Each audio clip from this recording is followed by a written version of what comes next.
2019 తీర ప్రాంత నియంత్రణ నోటిఫికేషన్ ప్రకారం రూపొందించిన నూతన కోస్టల్ జోన్ మేనేజ్మెంట్ ప్రణాళికల్లో జిల్లా తీర ప్రాంత పరిరక్షణ అభివృద్ధితో పాటు స్థానిక మత్స్యకారుల జీవనోపాధి భద్రతకు ప్రత్యేక ప్రాధాన్యత కల్పించడం జరిగిందని జిల్లా కలెక్టర్ షణ్మోహన్ సగిలి తెలియజేశారు.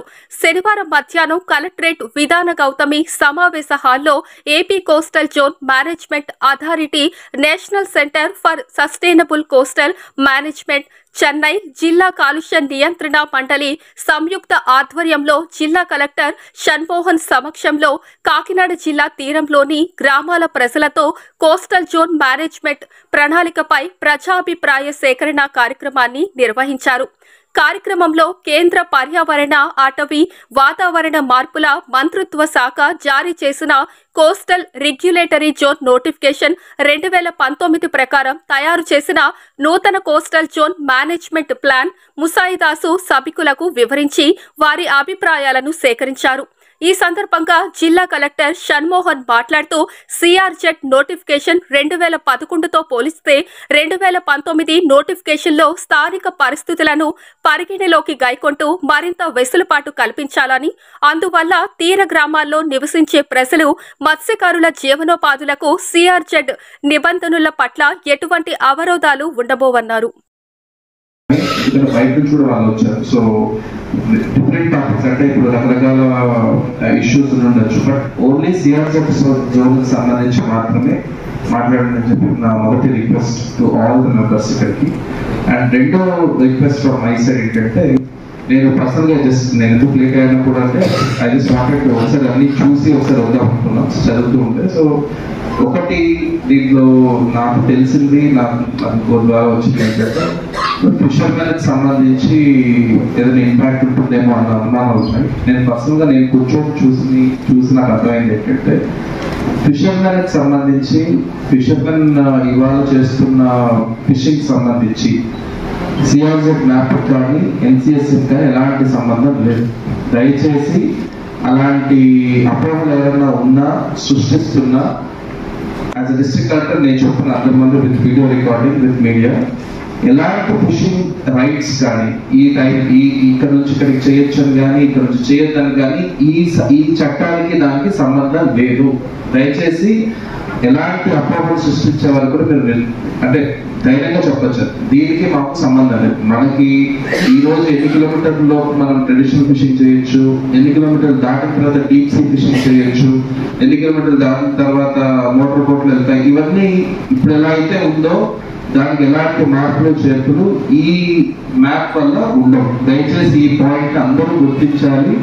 దానికి సంబంధించి ఏదైనా అపోహలు ఉన్నా దాని గురించి మనం ఇప్పుడు ఇక్కడ ఇబ్బంది పడాల్సిన అవసరం లేదు, దాని గురించి ఆలోచించాల్సిన అవసరం లేదు. ఎందుకంటే నాకు ఎందుకో సంభవం లాస్ట్ మీటింగ్ లో కూడా అలాంటి ఇష్యూ ఏదో రేజ్ చేస్తున్నారనేది నాకు కొంచెం ఇన్ఫర్మేషన్ ఉంది. సో అందుకని చెప్తున్నాను.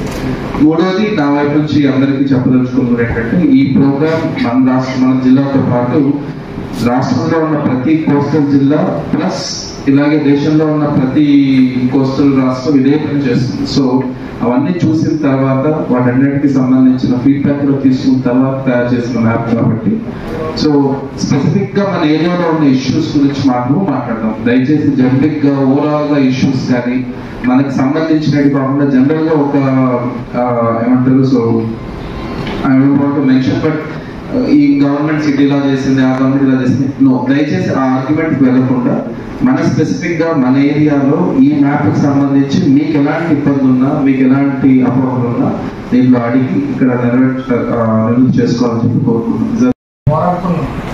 ఇక్కడ ఏమైందంటే, మా మత్స్యకారులకి ఈ అరవిందో ఫార్మా కంపెనీ పెట్టి అది లోపల పైప్ లైన్ వేయడం వల్ల మా అందరూ కూడా వాళ్ళు పోయి చాలా ఇబ్బంది పడుతున్నారు మత్స్యకారులు.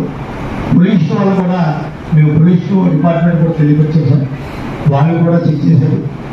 అయితే ప్యూర్ చేసి వాటర్ పంపుతారన్నా తప్ప అది మామూలుగా అక్కడ పంపట్లేదు. దానివల్ల వలలు పోతున్నాయి. రెండో ఏంటి, చేపలు కూడా చాలా వరకు అక్కడ పచ్చి సంపద అంతా నాశనం. దాన్ని మేము కూడా ఒక 20 రోజులు ధర్నా చేసాం. ఆ వల్ల పోయినప్పుడు కమిటేషన్ ముందుగా మేడం ఆ కలెక్టర్ గారు వేసినప్పుడు ఆర్డో గారిని మన ఫిషరీస్ డిపార్ట్మెంట్ని మరి వీళ్ళందరినీ కూడా కమిటీ 7 వేశారట. ఆ 7 కూడా దీన్ని తీసుకొని చెక్ చేసి కూడా ఇంత నష్టం వస్తుంది కాబట్టి వీళ్ళకి బోళ్ళు పోతున్నాయి కాబట్టి వాళ్ళు ఇవ్వమనిసి నష్టం ఇవ్వమనిసి మరి అప్పుడు ఆ కలెక్టర్ గారు రాసినప్పుడు కూడా తమరు లెటర్ ఇచ్చారు. ఇంతవరకు దానికి వాళ్ళు ఆ కంపెనీ వాళ్ళు స్పందించారు.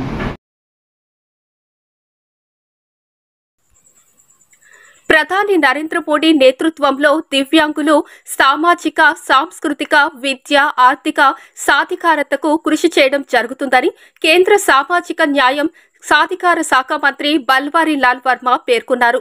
సామాజిక అధికారిత శిబిర్ కార్యక్రమంలో భాగంగా అలింకో సహకారంతో జిల్లాలోని దివ్యాంగులకు ఉచిత ఉపకరణాల పంపిణీ కార్యక్రమం శనివారం కాకినాడ పట్టణం సురేష్ నగర్ ఇండోర్ స్టేడియంలో జరిగింది. ఈ కార్యక్రమానికి విశిష్ట అతిథులుగా కేంద్ర మంత్రి బిఎల్ వర్మ, కాకినాడ పార్లమెంటు సభ్యులు తంగెళ్ల ఉదయ్ శ్రీనివాస్ వర్చువల్ గా పాల్గొన్నారు. అదేవిధంగా శాసన మండలి సభ్యులు కర్రి పద్మశ్రీ, కాకినాడ పట్టణం శాసన సభ్యులు వనమాడి వెంకటేశ్వరరావు, కాకినాడ రూరల్ శాసన సభ్యులు పంతం నానాజీ, జిల్లా పరిషత్ సీఈఓ వివివిఎస్ లక్ష్మణరావు, అలింకో ప్రతినిధులు డీజీఎం సంజయ్ సింగ్, ఆఫీసర్ రవిశంకర్ ముఖ్య అతిథులుగా హాజరై కాకినాడ పట్టణం రూరల్ నియోజకవర్గంలో అర్హులైన దివ్యాంగులకు ఉచితంగా వివిధ రకాల ఉపకరణాలను పంపిణీ చేశారు. ఈ కార్యక్రమానికి హాజరైన దివ్యాంగులను ఉద్దేశించి కేంద్ర మంత్రి బిఎల్ వర్మ మాట్లాడుతూ సబ్కా సాథ్, సబ్కా వికాస్, సబ్కా విశ్వాస్ నినాదంతో గౌరవ ప్రధాన నరేంద్ర మోడీ దివ్యాంగుల సామాజిక, సాంస్కృతిక, విద్య, ఆర్థిక సాధికారత దిశగా అడుగులు వేసేందుకు ఒక సుమగమైన సహృద్భావ వాతావరణంలో కేంద్ర ప్రభుత్వం వివిధ పథకాలను అందిస్తుందన్నారు.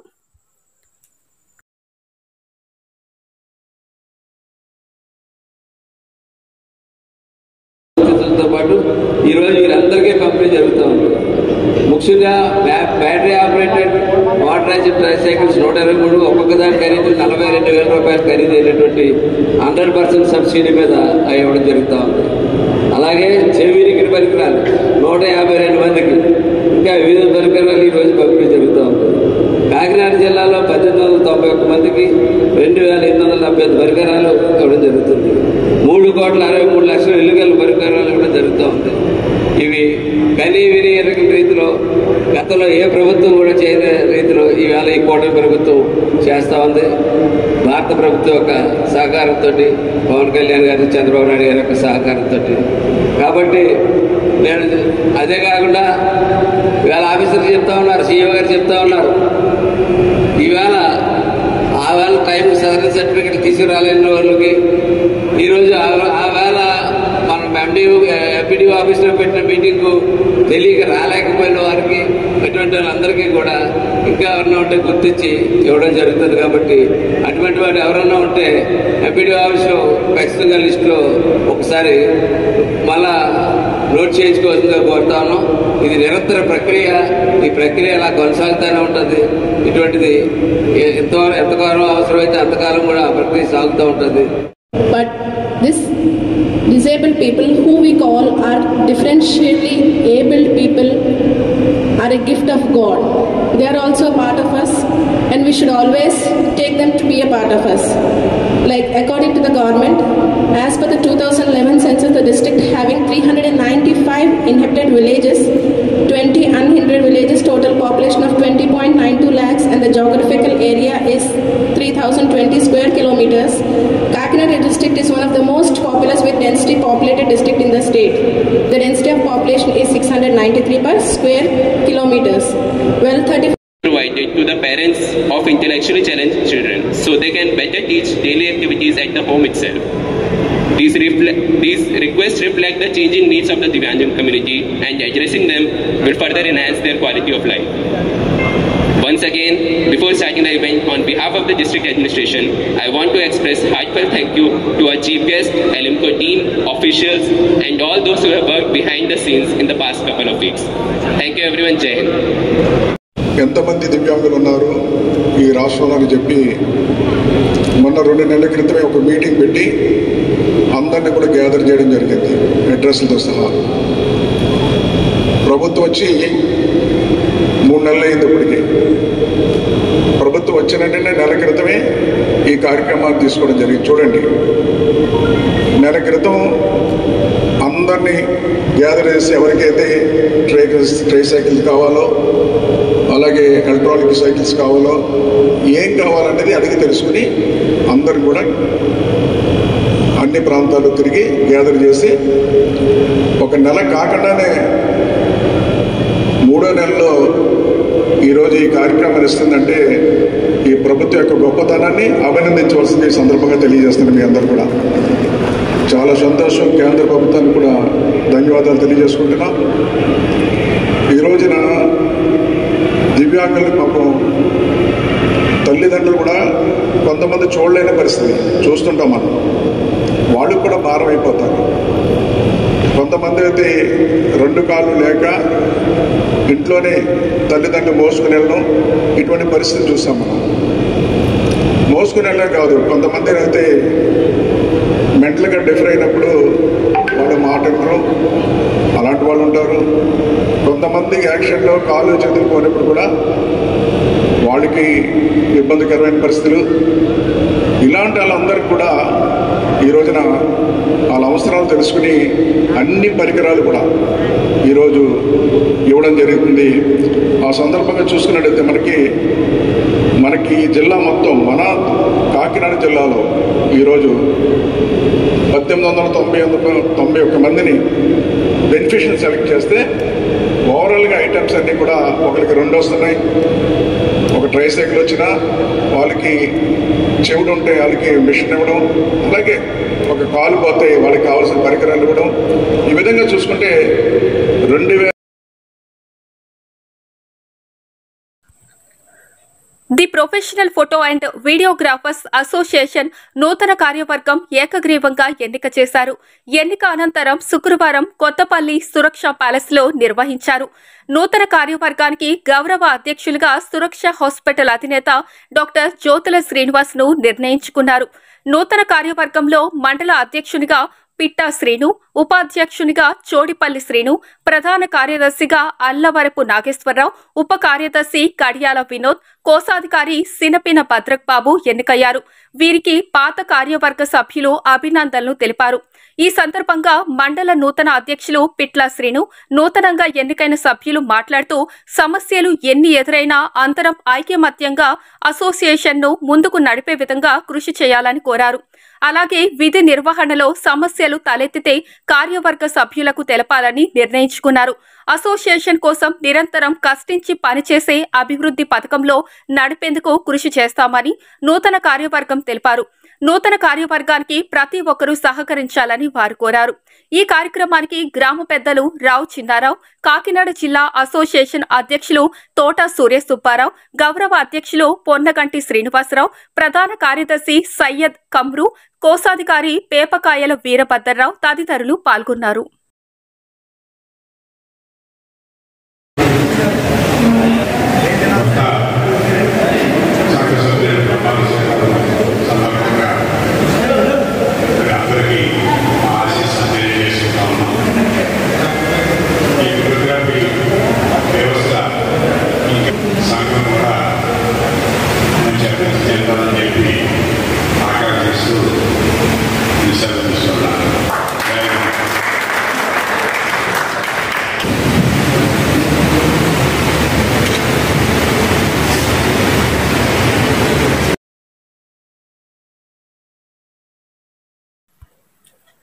కొత్తపేట పోలీస్ స్టేషన్లో ఏర్పాటు చేసిన విలేకరుల సమావేశంలో Ravulapalem rural CI CH Vidyasagar వివరాలు వెల్లడించారు. ఈ ఏడాది మే 5వ తేదీన కొత్తపేట గ్రామంలోని బ్యాంకు కాలనీకి చెందిన రామోజు అనురాధ తన ఇంటికి తాళాలు వేసి కుటుంబ సభ్యులతో కలిసి రాజమండ్రి వెళ్లారు. 9వ తేదీన తిరిగి వచ్చి చూసేసరికి ఇంటి తాళాలు పగలగొట్టి ఇంట్లో బీరువాలో ఉన్న బంగారం, వెండి ఆభరణాలతో పాటు విలువైన వాచి తదితర వస్తువులను నిందితులను గుర్తు తెలియని వ్యక్తులు చోరీ చేశారు. దీనిపై బాధితుల ఫిర్యాదు మేరకు అప్పటి ఎస్ఐ ఎం అశోక్ కేసు నమోదు చేసి దర్యాప్తు చేపట్టారు. ఈ కేసులో కొత్తపేట డీఎస్పీ వై గోవిందరాజు పర్యవేక్షణలో దర్యాప్తును వేగవంతం చేసిన సిఐ విద్యాసాగర్, ఎస్ఐ సురేంద్ర ఈ చోరీకి పాల్పడిన కొత్తపేట మండలం వాడపాలెంకు చెందిన బంగారు మణికంఠ, చింతపల్లి వెంకటరాజులను బుధవారం అరెస్టు చేసి చోరీ చేసిన సొత్తును స్వాధీనం చేసుకున్నారు. స్వాధీనం చేసుకున్న బంగారం, వెండి ఆభరణాలు, వాచి విలువ సుమారు 13 లక్షలు ఉంటుందని నిందితులను కోర్టులో హాజరుపరుస్తామని సిఐ తెలిపారు. నిందితులను అరెస్టు చేయడంలో చురుగ్గా పనిచేసిన సిబ్బందిని అభినందించారు. రావులపాలెం సిఐని మన డాక్టర్ బిఆర్ అంబేద్కర్ కోనసీమ జిల్లాలో ఈ మధ్య ఎక్కువగా దొంగతనాలు జరుగుతున్న సందర్భంగా మన ఏలూరు రేంజ్ ఐజీ గారి శ్రీ మన అశోక్ కుమార్ సార్ గారి ఉత్తర్వుల వారి ఆధ్వర్యంలో మా కోనసీమ జిల్లా ఎస్పీ గారైన శ్రీ కృష్ణారావు ఐపీఎస్ గారి పర్యవేక్షణలో గత మేలో 9వ తారీఖున కేసు నమోదు చేయబడిన ఒక కేసులో రాబడిన సమాచారం మేరకు ఒక టీం కింద ఏర్పడి నేను, అదేవిధంగా మా కొత్తపేట ఎస్ఐ గారు సురేంద్ర గారు, అలాగే విధంగా క్రైమ్ సిబ్బంది, క్రైమ్ సిఐ గారు, మా స్టాఫ్ అందరం కలిసి ఈరోజు ఉదయం 11:30 గంటలకు ఒక 2 మనుషుల్ని వాడపాలెం దగ్గర అరెస్ట్ చేసి వాళ్ళ వద్ద నుంచి 227 గ్రాముల బంగారాన్ని రికవరీ చేసి, అదేవిధంగా 2 కేజీల 100 గ్రాముల వెండిని కూడా రికవరీ చేయడం జరిగింది. ఇంటాక్ట్ ప్రాపర్టీని రికవరీ చేసాం. ఎవరైతే ముద్దాయిలు ఉన్నారో వాళ్ళ ఇంటికాడ దాచి ఈవేళ అమ్ముదామని చెప్పి బయలుదేరుతుంటే మాకు రాబడిన సమాచారం వాళ్ళ అదుపులోకి తీసుకొని ఈ గోల్డ్ ప్రాపర్టీని, అదేవిధంగా ఈ వెండిని కూడా సీజ్ చేయడం జరిగింది. వీళ్ళని అరెస్ట్ చేసి రిమాండ్కి పంపిస్తాం. అదేవిధంగా వీళ్ళ గతంలో కూడా వీళ్ళ మీద కేసులు ఉన్నాయి. కాబట్టి ఎవరైనా ముఖ్యంగా ఈ దసరా సెలవులు కాబట్టి అందరూ పండగలకి వేరే ఊర్లు వెళ్తూ ఉండొచ్చు, సెలవులు కాబట్టి వెళ్ళేటప్పుడు కొంచెం జాగ్రత్తలు పాటించాలి. మీ యొక్క ఇంట్లో క్యాష్, బంగారం, డబ్బు ఇవన్నీ ఉన్నప్పుడు అవన్నీ లాకర్లో పెట్టుకోవడం, లేకపోతే మీకు తెలిసిన వాళ్ళ ఇంట్లో పెట్టుకోవడం, లేకపోతే మీరు వెళ్ళే దగ్గరికి జాగ్రత్తగా సేఫ్గా తీసుకెళ్ళడం. ఎందుకంటే వెళ్ళేటప్పుడు కూడా బస్సుల్లో, ఆటోల్లో దొంగతనాలు జరుగుతూ ఉంటున్నాయి. మన జాగ్రత్తగా, మన కష్టపడిన సొమ్ము కాబట్టి జాగ్రత్తగా వాటిని భద్రపరచుకోవాల్సిన బాధ్యత మీ మీద కూడా ఉంటుంది. కాబట్టి జాగ్రత్తగా అందరూ కూడా సెలవులకు వెళ్ళేటప్పుడు లాకర్స్లో కానీ మీ బంధువుల వద్ద కానీ ఉంచుకోవాలి. అదేవిధంగా మీరు ఎక్కడికైనా సెలవులకు వేరే ఊర్లు వెళ్తున్నప్పుడు మా పోలీస్ స్టేషన్కి ఇన్ఫామ్ చేస్తే ఆ నైట్ బీట్ తిరిగే వాళ్ళు ఆ ఇళ్ల మధ్యలో తిరుగుతూ ఎటువంటి అనుమానాస్పద వ్యక్తులు తిరిగినా వాళ్ళని అదుపులోకి తీసుకోవడం జరుగుతూ ఉంటుంది. కాబట్టి అందరూ కూడా పోలీస్ మీదే వదిలేయకుండా మీ జాగ్రత్తలు మనం తీసుకోవాల్సిన జాగ్రత్తలు మనం తీసుకుంటే కొంతవరకు నేరాలను అరికట్టవచ్చు. అదేవిధంగా ప్రస్తుత రోజుల్లో ఈ సీసీ కెమెరాలు అన్నవి చాలా ఇంపార్టెంట్. అందరూ కూడా దయించి ఈ కొత్తపేట నియోజకవర్గంలో మన రావులపాలెం, కొత్తపేట, ఆలమూరు, ఆత్రేయపురంలో ఎక్కడ ఇంపార్టెంట్ 10 ఇళ్ళు కలిపి చక్కగా ఆ సందు చివర ఒక సీసీ కెమెరా ఏర్పరచుకుంటే చాలా ఉపయోగం. అది దొంగతనాలు కానివచ్చు, గొడవలు కానివచ్చు, కొట్లాటలు కానివచ్చు, రకరకాలుగా మనకి బాగా ఉపయోగపడే ప్రస్తుత రోజుల్లో ఉపయోగపడేది. కాబట్టి అందరూ కూడా దయించి మీ సీసీ కెమెరాలని ఇన్స్టాల్ చేసుకోండి. కొంతమంది ఒక 10 ఇళ్ళు కలిపి ఒక 1000 రూపాయలు వేసుకుంటే 10,000 పెట్టి 2 మంచి సీసీ కెమెరాలు వేసుకోవచ్చు. కాబట్టి మా కొత్తపేట పోలీస్ స్టేషన్ తరఫున మీ అందరికీ కూడా అడ్వాన్స్ దసరా శుభాకాంక్షలు. అందరూ చక్కగా పండగ వాతావరణం, పండగని చక్కగా సెలబ్రేట్ చేసుకోవాలి మీ కుటుంబ సభ్యులతో. అదేవిధంగా ఎవరో కూడా మీ బళ్ళకు కూడా ఎక్కువ బైక్ థెఫ్ట్లు అవుతూ ఉన్నాయి. మనం మన ఆరోగ్యానికి హెల్త్ కేర్ ఎలా తీసుకున్నామో అలాగే మన బళ్ళకు కూడా ఈ కొన్ని రోజులకి తాళం అరిగిపోతూ ఉంటుంది. దాన్ని కొంచెం ఎంత లాక్ ఉంటుంది, లాక్ ఒక 200-300 రూపాయలు ఉంటుంది. అది కొత్తది వేయించుకుంటే వాడు దొంగ తిప్పినా కూడా కొంచెం తిరగకుండా, అలా కాకుండా మనం ఏ తాళం పెట్టినా వచ్చేసినట్టు ఉంటే ఆ దొంగకి అది సులువైపోద్ది. కాబట్టి అందరూ కూడా బళ్ళు ఎక్కడ పడితే అక్కడ పార్కింగ్ చేసి తాళాలు వదిలేస్తున్నారు. అటువంటివి కూడా జరగకుండా చూసుకోవాల్సిన బాధ్యత మీకు ఉందని చెప్పి, అదేవిధంగా ఈ కేసులో ఈ ప్రాపర్టీ అంతా రికవరీ చేసినందుకు కానీ మా కొత్తపేట డిఎస్పీ గారు, అలాగే మా జిల్లా ఎస్పీ గారు కూడా మా క్రైమ్ సిబ్బందిని, మా ఎస్ఐ గారిని, ఈ స్టాఫ్ని అందరిని కూడా అభినందించడం జరిగింది. ఇంకా మిగతా కేసులు కూడా ఉన్నాయి, వాటిని కూడా త్వరలోనే డిటెక్ట్ చేస్తామని తెలుసుకుంటాం. Thank you. మన ఈ కొత్తపేట మండలం ఈ బ్యాంక్ కాలనీకి చెందిన రామోజు అనురాధ, ఈవిడ ప్రైవేట్ జాబ్గా పనిచేస్తారు. వీళ్ళ హస్బెండ్ గారు కూడా అడ్వకేట్గా పనిచేస్తూ ఉంటారు. వీళ్ళు మే 5, 2024 చుట్టాలింటికి వెళ్ళారు.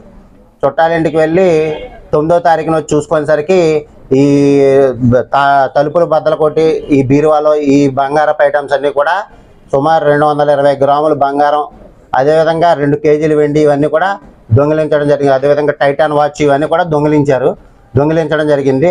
దీనిలో భాగంగా అప్పటి నుంచి కూడా ఎంక్వైరీ ఎఫర్ట్స్ పెడుతూ మా క్రైమ్ పార్టీ కానివచ్చు, మా ఎస్ఐ గారు కావచ్చు, మాకు రాబడిన ఇన్ఫర్మేషన్ ప్రకారం వీళ్ళిద్దరిని ఎవరైతే మన ఇద్దరు ఉన్నారో, ఒక అతని పేరు, వీళ్ళిద్దరూ కూడా మన వాడపాలెనికి సంబంధించిన వాళ్ళు, బండారు మణికంఠ అని చెప్పి, వీళ్ళ ఫాదర్ పేరు శ్రీనివాసరావు, 21 సంవత్సరాలు, క్యాస్ట్ కాపు, వాడపాలెం బస్టాండ్ దగ్గర. అదేవిధంగా రెండో అతను చింతపల్లి వెంకటరాజు, తండ్రి పేరు వెంకటేశ్వరరావు, 23 సంవత్సరాలు, క్యాస్ట్ కాపు, సత్యంతల్లి గుడి దగ్గర, బజారు వీధి, వాడపాలెం. వీళ్ళిద్దరూ కలిసి పాత చెడు సాలకు అలవాటు పడి మందు దగ్గర వీళ్ళ దగ్గర ఇద్దరికి పరిచయం. గతంలో రాజోలి పోలీస్ స్టేషన్లో కూడా గంజా కేసు ఉన్నాయి.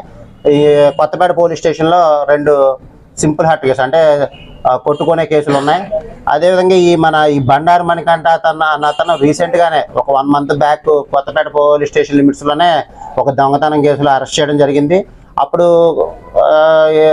ఎవరైతే ఈ చింతపల్లి వెంకటరాజు ఉన్నాడో, ఇది అరెస్ట్ అది నేరం చేసినట్టు చెప్తే నేను చంపుతాను బెదిరిస్తే అది చెప్పలేదు. ఇప్పుడు మాకు ఇన్ఫర్మేషన్ వచ్చి పట్టుకోవడం జరిగింది.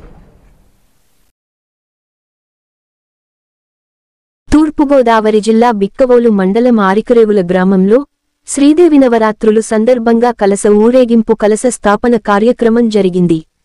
ఈ సందర్భంగా గ్రామ నవరాత్రి కమిటీ సభ్యులు మాట్లాడుతూ 3-10-2024 నుండి 1-2-10-2024 వరకు నిత్య కుంకుమ పూజలు, 9వ తారీఖున విద్యార్థులచే సామూహిక సరస్వతి పూజ, 12వ తేదీన సాయంత్రం జమ్మి పూజ, 14వ తేదీన నిమజ్జనం, 15వ తేదీన మహా అన్నదానం నిర్వహించడం జరుగుతుందని తెలియచేశారు.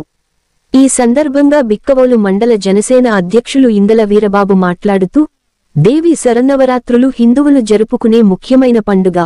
ఈ 9 రోజుల్లో దుర్గాదేవి 9 విభిన్న రూపాలను ఆరాధిస్తూ జరుపుకుంటారు. 9 రోజుల పాటు జరిగే ఈ పండుగలో దుర్గాదేవి వివిధ రూపాలలో పూజిస్తారు. భక్తులందరూ అమ్మవారి అనుగ్రహం కోసం ఉపవాసం ఉంటారు. నవరాత్రులలో దుర్గాదేవి 9 వేర్వేరు రూపాలను ప్రతిరోజూ వేర్వేరు రూపంలో పూజిస్తారన్నారు.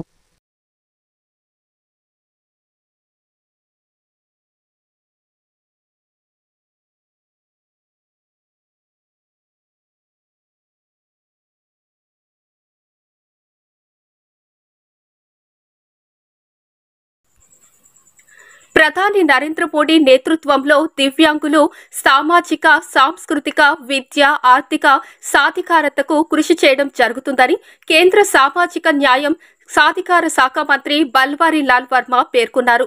సామాజిక అధికారిత శిబిర్ కార్యక్రమంలో భాగంగా అలింకో సహకారంతో జిల్లాలోని దివ్యాంగులకు ఉచిత ఉపకరణాల పంపిణీ కార్యక్రమం శనివారం కాకినాడ పట్టణం సురేష్ నగర్ ఇండోర్ స్టేడియంలో జరిగింది. ఈ కార్యక్రమానికి విశిష్ట అతిథులుగా కేంద్ర మంత్రి బిఎల్ వర్మ, కాకినాడ పార్లమెంటు సభ్యులు తంగెళ్ల ఉదయ్ శ్రీనివాస్ వర్చువల్ గా పాల్గొన్నారు. అదేవిధంగా శాసన మండలి సభ్యులు కర్రి పద్మశ్రీ, కాకినాడ పట్టణం శాసన సభ్యులు వనమాడి వెంకటేశ్వరరావు, కాకినాడ రూరల్ శాసన సభ్యులు పంతం నానాజీ, జిల్లా పరిషత్ సీఈఓ వివివిఎస్ లక్ష్మణరావు, అలింకో ప్రతినిధులు డీజీఎం సంజయ్ సింగ్, ఆఫీసర్ రవిశంకర్ ముఖ్య అతిథులుగా హాజరై కాకినాడ పట్టణం రూరల్ నియోజకవర్గంలో అర్హులైన దివ్యాంగులకు ఉచితంగా వివిధ రకాల ఉపకరణాలను పంపిణీ చేశారు.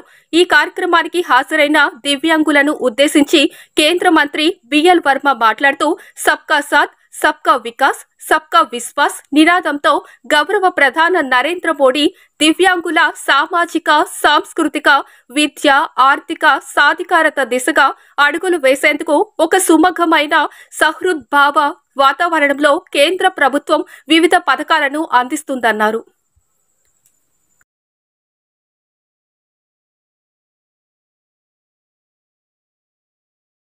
బస్సులతో పాటు ఈరోజు వీరందరికీ పంపిణీ జరుగుతూ ఉంది.